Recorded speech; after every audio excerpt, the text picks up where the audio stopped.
Look, the man who tried to abduct Princess Anne more than 50 years ago has been released from a psychiatric detention. Ian Ball left hospital on probation back in 2019, and he's now been freed from this high security facility. In an interview with the Daily Mail, he claimed that he was innocent. It was all meant to be a hoax, but I suppose it brings back the story and what happened 50 years ago. It does. It's so interesting. Princess Anne was 23 at the time, and she had so much gusto. She was being driven with her then husband, Mark Phillips, down the Mall towards Buckingham Palace. She'd been to an event, and this man held them up. He basically threatened Princess Anne. He wanted to kidnap her. He was asking for £2 million in a ransom. She, at the time, was super gutsy. She said something along the lines of, "Not bloody likely, and I haven't got $2 million." And then the Duke of Edinburgh later said, look, had he captured her, it would have been, having her in captivity would have been a pain in the neck because she's so feisty. But I think what's interesting about this is it shows the character of Princess Anne. Way back then, she was 23, and she had the wherewithal and the chutzpah to really stand up to this guy, who did actually shoot 3 members of her team. So there were 3 people that were injured in this altercation.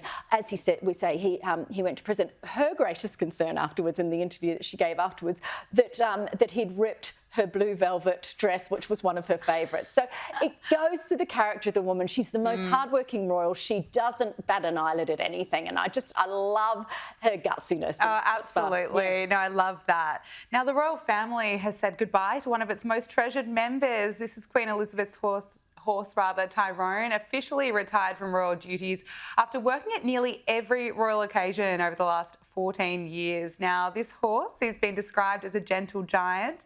What more can you tell us about him? It's interesting, isn't it? Because we don't really think about all the things that are adjacent to, we look at a nice carriage, the Princess of Wales is in it, she's going to Trooping the Colour, but we don't actually notice there has to be horses to carry that carriage, and a lot of work goes on behind the scenes to make them able and well equipped to do that work. So it's not just you pull a horse off the street, tie it up to a carriage and off it trots. They have to be educated in loud noise, because of course there's a lot of cheering along the routes of these events and that sort of thing.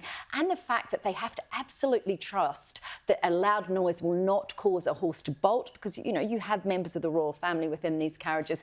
This horse has worked alongside his sister and his mother, so he's now going to a lovely farm area where horses that have been in service are allowed to live out their days. Apparently, when he got there, there was a big neigh, and he recognised his sister after all these years. But we know the royal family love their horses and their dogs, so I think there'd be a lot of pats behind the scenes. Yes. And Prince William and Princess Catherine, they've been sailing around the Greek islands, living their best lives with their children, enjoying the European summer holiday. But there are reports a tender had to leave the super yacht that they were on to go out and get something special for Prince George, but we don't know what that is.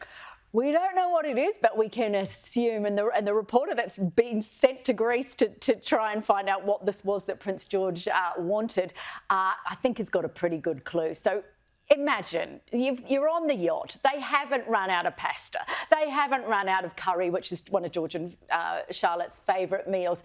But what is it on the island of Zakynthos, I think that's the right pronunciation, that they so badly want? Well, in fact, this Greek island is one of the few that actually has a McDonald's restaurant on it. So while the journalist has gone there and he hasn't been able to all out confirm what it is, you can imagine a 12-year-old boy just having a hankering for some burger and chips, don't you think? So I think that but no one's coughing. They're all everyone's confirming that the tender was sent, but no one's prepared to confirm that it was a McDonald's run, but I wouldn't be surprised. Yes, it's a good sneaking suspicion that it could be McDonald's. Maybe George was sick of all the Greek food or all the food on the super yacht. But Angela Mollard, so great to talk to you. Thank you so much for joining us. Thanks so much.